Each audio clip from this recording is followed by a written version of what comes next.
CHS room with Matt Harrington. So come on in and grab a seat. This first talk is on foliar applications of calcium and boron for improved fruit set in blueberries. We'll give people a couple minutes. Is this it? And you know the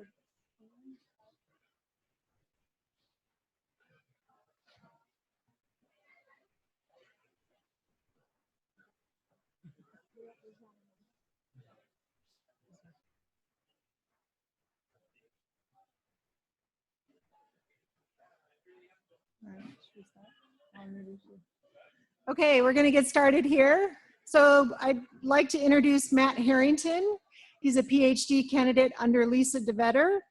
His research is focused on factors limiting blueberry fruit set and yield in Western Washington. So please welcome Matt. Thank you. Yeah, I'm Matt Arrington. I work with Dr. Lisa DeVetter out of Washington State University down at the Mount Vernon station. And there's two talks kind of back to back. And so the first part is foliar applications of calcium and boron for improved fruit set in blueberry. So just to kind of start out with some background information, one of the things that we receive a lot of is kind of up a little bit higher. Is that better? Okay. One of the things that we hear a lot of is reports of low pollination or suppressed fruit set, and it may be sporadic. Some years we have really high fruit set and some we have low, and a lot of this reduced fruit set is relative to some of the other growing areas around us, Western Oregon, Eastern Washington, as compared to Western Washington. Additionally, we have this sometimes sporadic drop of green fruit in Draper plantings, the Draper Drop. And that work is being headed up by Eric Gebrant, but we have a few slides discussing that, and some of our research kind of overlaps. And then in looking at this reduced fruit set and yield, there are two main components. And this first talk covers the plant nutrition side of it and what can be improved through some specific nutrient applications. And then the second presentation focuses more on the pollinator aspect. So starting out with plant nutrition, there are some key areas with fruit set where plant nutrition plays an important role. And I've just listed those. These aren't all things that our projects addressed, but just areas where plant nutrition can play an important role. And that would be reception of the pollen on the stigma, the germination of the pollen, and then the general viability window, as well as the degree to which varieties may be self-pollinating. Pollen tube elongation is an issue specifically connected to boron, as well as ovule viability. And some of the problems that we see specifically in the pollinator one that we'll talk about more is as you look at this flower, the structure of the flower has this long tubular shape, and the anthers and the stigma are kind of recessed inside. And I'll talk more about why this is a problem for pollinators in the next talk, but that really is the main complication as far as having this increased fruit set and being able to just increase our pollinator hive density and solve the problem. And so the first area is why boron and calcium. And one of the main things that we understand is that boron tends to be deficit in Pacific Northwest soils. We have, and you'll see in this presentation, a number of the field sites that we had selected even had deficit boron in some of our field studies. Both calcium and boron are found in pre-bloom sprays that are already being applied. And so one of the thoughts was to look at whether or not this is something that is worth putting money into. As well as there's been some previous research in lowbush blueberry and cranberry that demonstrates increased pollen germination and yields with foliar boron applications. And so there is a portion of the study where we looked at germinating pollen from test plots in our lab. Potential deficiencies that are due to poor uptake or translocation under cool conditions, which we have a lot of in our spring bloom period here in Western Washington. And then there are studies where calcium improves fruit quality, and that can be pre and post harvest. Calcium is generally considered immobile, something that moves with that transpirational stream in the xylem, and so it's common to see deficit of calcium in the fruit. And then Eric Jabrant, with his work with calcium and Draper Drop, has seen some reduced drop of fruit in Draper with calcium applications, and we'll talk more about that as we go on. So the function of boron in the plant. Boron is a critical micronutrient for plant growth and development, specifically the cell wall structure, nucleic acid synthesis, hormone functioning, and then membrane structure and function. One of the things that's important to understand with boron is that we have a lot of evidence that boron is really important, but there's not a whole lot of explanation as to why it's important. There are deficit studies that show without boron, there are all kinds of problems, especially with reproductive processes, with the function of pollen, but those mechanisms are not fully understood. And then the function of calcium. Calcium is crucial for cell wall structure and function. Calcium is a component in the pectin, and it prevents damage to the cells from shearing, as well as compression on these cell walls. And we'll talk a little bit more why that's important, specifically with Draper Drop and that abscission layer and keeping the fruit on the plant. Insufficient calcium can also lead to fruit disorders, bitter pit in apple, cork spot in pear, blossom end rot in tomato, just a few. And so that being understood, we have some objectives in putting together this project. The short-term objectives were mainly to determine if foliar applied boron and calcium increases fruit set, and then the subsequent yield in our Washington high-bush blueberry.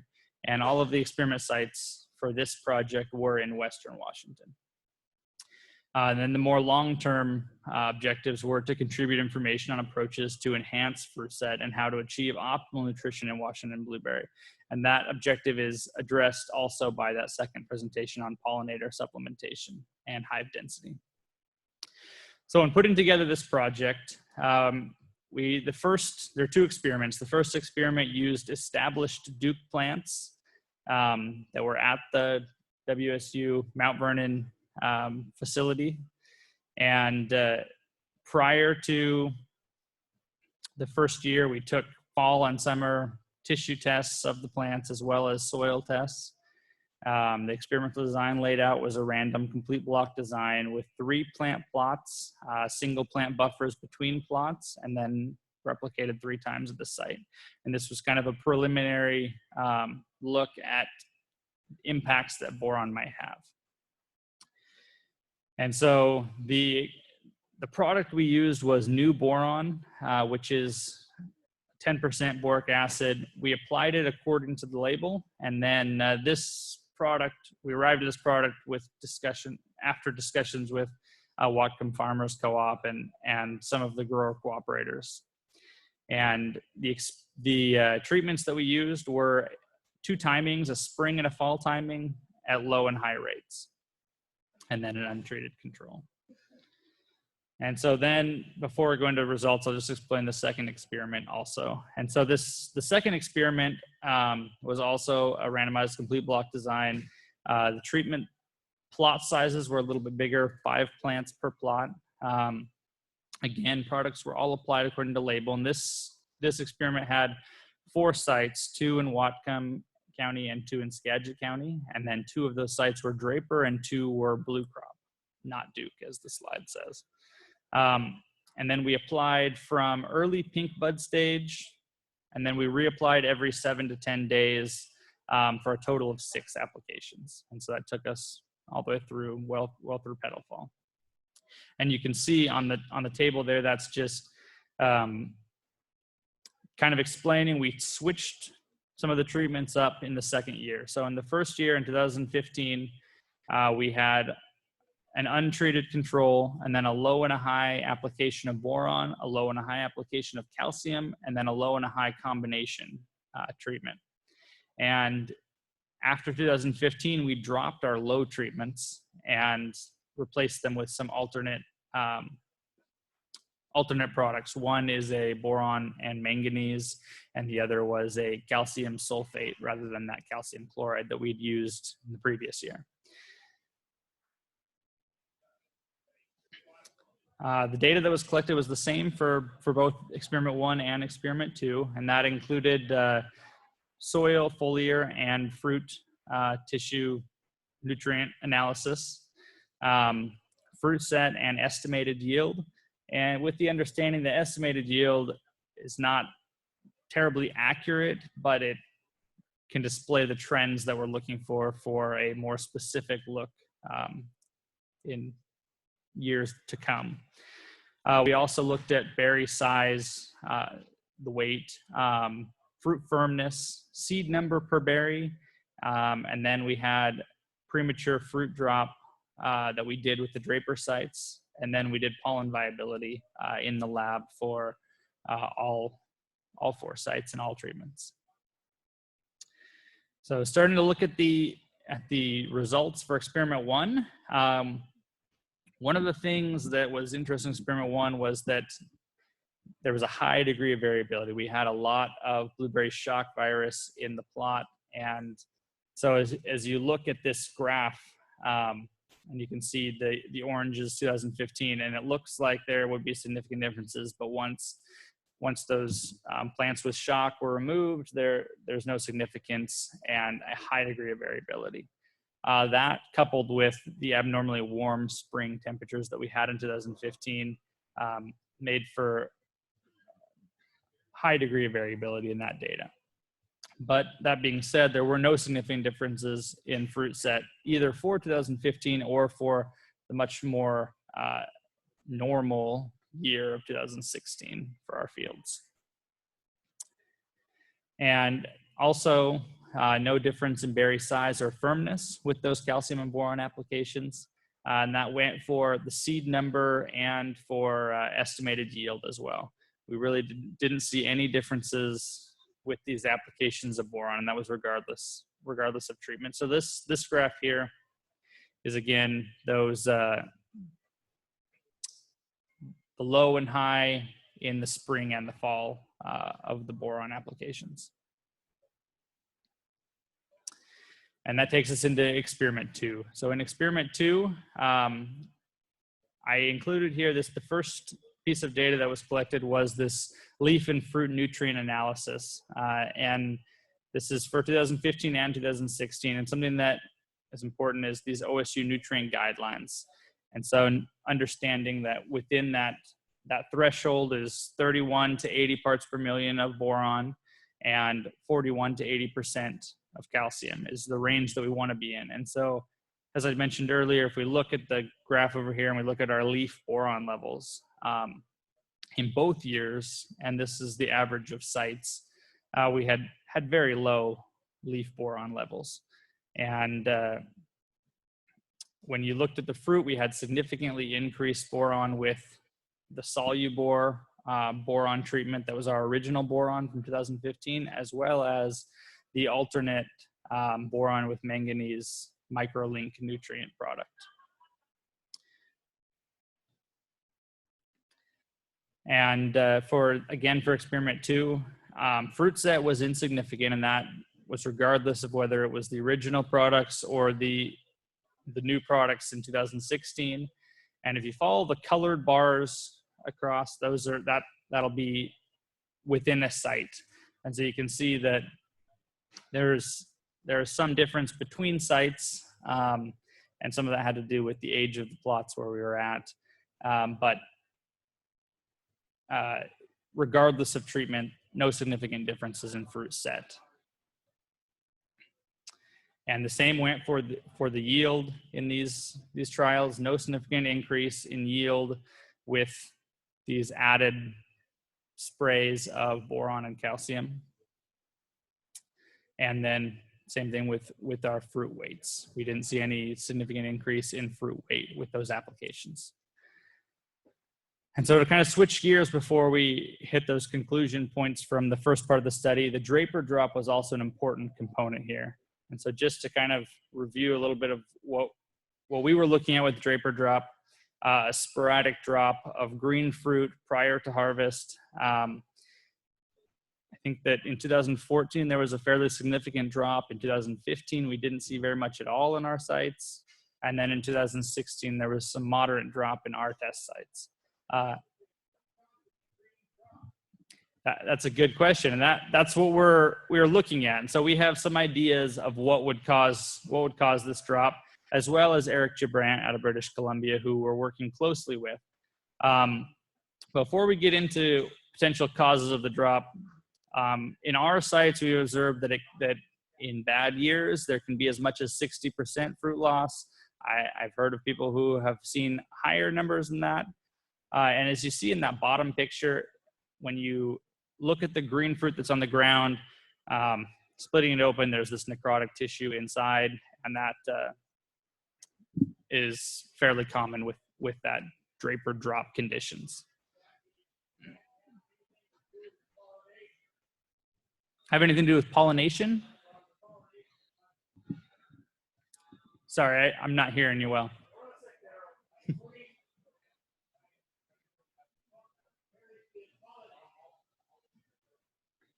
By your berries being pollinated, a lot of times if you get poor pollination, you get a berry drop, wouldn't you? Yeah, you could.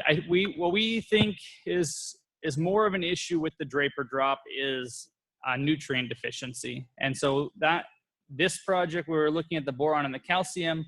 The calcium deficiency seems to fit better with this Draper drop of that green fruit. And as you can see in this graph here, we had significantly reduced drop in plots where we were using our alternative calcium product, as well as that high combination product that had calcium in it. And this was not a primary objective of the study. This was just something that we observed because we were experiencing the drop. And so the fact that there were significant differences here, I think, is encouraging as far as calcium as a driver for that Draper drop. And in these next couple slides, we have, this is some of that research by Eric Gibrant, where he's looking at different products and he's looking at a lot higher rates of calcium. And you can see that he had significantly decreased percentages of fruit drop in his experimental plots with calcium chloride and calcium phosphite. And a lot of this is unpublished research. It's ongoing, and we're working with Eric in looking at Draper drop related to calcium. Again, here's another graph from Eric that shows a relationship between the percent drop and the percent fruit calcium.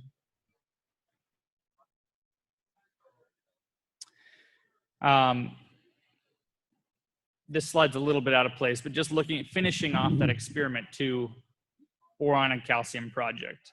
In addition to no significant differences in fruit set or in yield, we also didn't see significant differences in fruit firmness, seed number, or any of our soil or nutrient tests outside of that boron elevated fruit levels.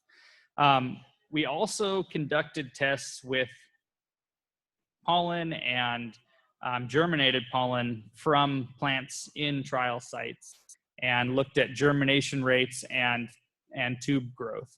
And we didn't see any significant differences in germination. Our germination for all of our plots in 2016 was well over 95% germination of pollen in the lab. And so there was no significant differences with added boron or calcium in that respect either. So kind of moving into the conclusions, especially in experiment 1, there were few results that were consistent, lots of variation between sites, and then a lot of variation between boron and calcium products themselves. Under the conditions of our study, foliar applications of boron did not increase fruit set, estimated yields, or attributes of berry quality that we tested. And our data suggests foliar boron doesn't significantly increase pollen health, fruit set, or corresponding yield attributes under our conditions at our rates of this study. And as I understand it, there's other unpublished work with higher rates of application that have seen some results. And so we stuck to labeled rates in an attempt to not poison plants. We wanted to avoid phytotoxicity. And so our rates were relatively low compared to some of the other studies that are going on. Decreased fruit drop was observed in Draper, regardless of that reduced level of application of calcium. And so that is promising, and that corroborates that work that's being led by Eric Gibrandt. And then an outlook for this area of research, further investigation into these effects of boron and calcium on fruit set and yield across more broad ranging conditions should be done and should continue, especially considering what we know about these impacts of boron and calcium on plant physiology. An evaluation of the effectiveness of current nutrient thresholds in northwestern Washington and British Columbia would be helpful, and that is with the understanding that the nutrient thresholds that most of us are using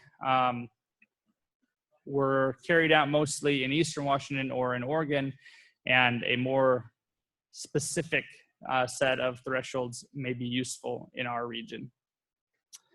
And then an evaluation of the impact of weather and photosynthesis on Draper Drop is something that we're looking at in this next growing season. We want to evaluate what impact climate has, the weather conditions have on these photosynthates that are being amassed in the plant, and how these nutrient guidelines or suggestions can be tailored to the weather that we may experience in a given year. And with that, I'd just like to thank the grower cooperators who participated in our project, Dr. Lee Kausitz out of Wenatchee, and our technician, Sean Watkinson, as well as Eric Gibrandt, who contributed some of his research to this presentation, and then the funding from the Washington Blueberry Commission and the Northwest Agricultural Research Foundation. And thank you. If there are any questions, I think we have plenty of time. Yep.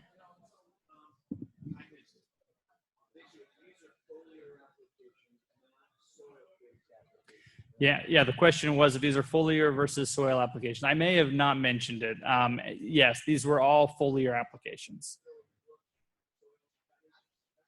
The reason we weren't looking at soil applications, and the reason was uptake was a concern, and we were applying at a specific time in this plant, in the flower development, with the hopes that we could get more of the product into the plant. And so that's why we went with the foliar applications.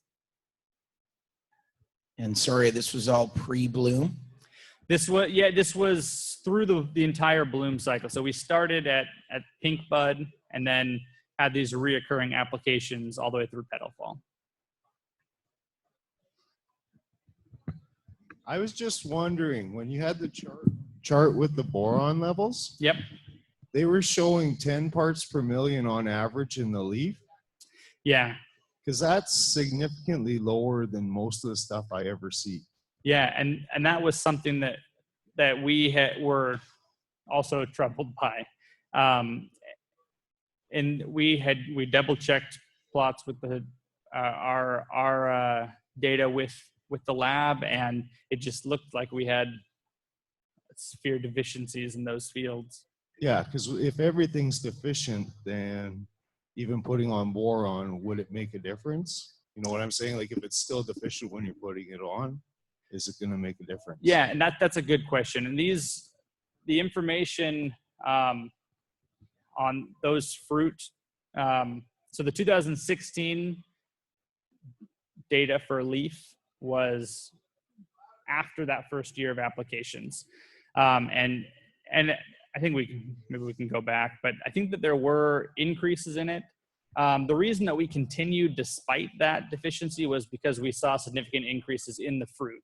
And since we were applying it foliarly, if it was getting into the fruit, then we were hopeful that there may be an impact still since it was elevated in the fruit. Am I on? Yeah. Yeah. Did you use any adjuvants or penetrants with your? We did not, PD? and the products that we were using didn't require them. Okay. The other thing, as far as the Draper drop, you said there was breakdown or lesions in most of the fruit that was on the ground, correct? Yeah, and as you split open those green fruit, that Right. necrotic tissue Brown- inside. Yeah. Brown areas, yeah. Yeah. You know, I'm not 100% sure, but I'm fairly sure it's just mummyberry that we're seeing in the Draper. In Yeah. fact, after this past season, I'm real sure. So I don't know. Yeah, I might be wrong. it could be. I mean, we've seen pretty promising results with those calcium applications as far as preventing that. And Eric Gibrant has a little bit more research into calcium levels in berries that are dropped versus berries that are kept on the plant. And so, yeah, you're right. It could be. We're not really sure yet what it is as far as a definitive explanation. Hi, Matt. Yeah. Hey, so do you think you will see more effects on the long term from either calcium or boron, and where do you think that will come out? Yeah, that's a great question. I don't think that there will be many carryover effects in the long term, and partly just because we saw such a high level in the fruit that first year, but we really didn't see much carryover in the leaves. And so, you know, the second year was the final year of this project, and then we'll go on to look at, you know, some other aspects of it, including the weather and photosynthesis interaction with the calcium. But I don't think that there will be a significant carryover effect based on that. Hey, Matt, we got a question from folks in Eastern Washington. Any recommendations specific to Eastern Washington regarding this? Yeah, I mean, I'm not real familiar with the Draper Drop and Eastern Washington. As I understand it, there's not as much of a problem with it there. I'm sure that growers in Eastern Washington would know better than I do, but ours was primarily looking at, we had only Western Washington sites, and there's a suspicion that it's related to the weather conditions and the amount of photosynthate that the plant is producing.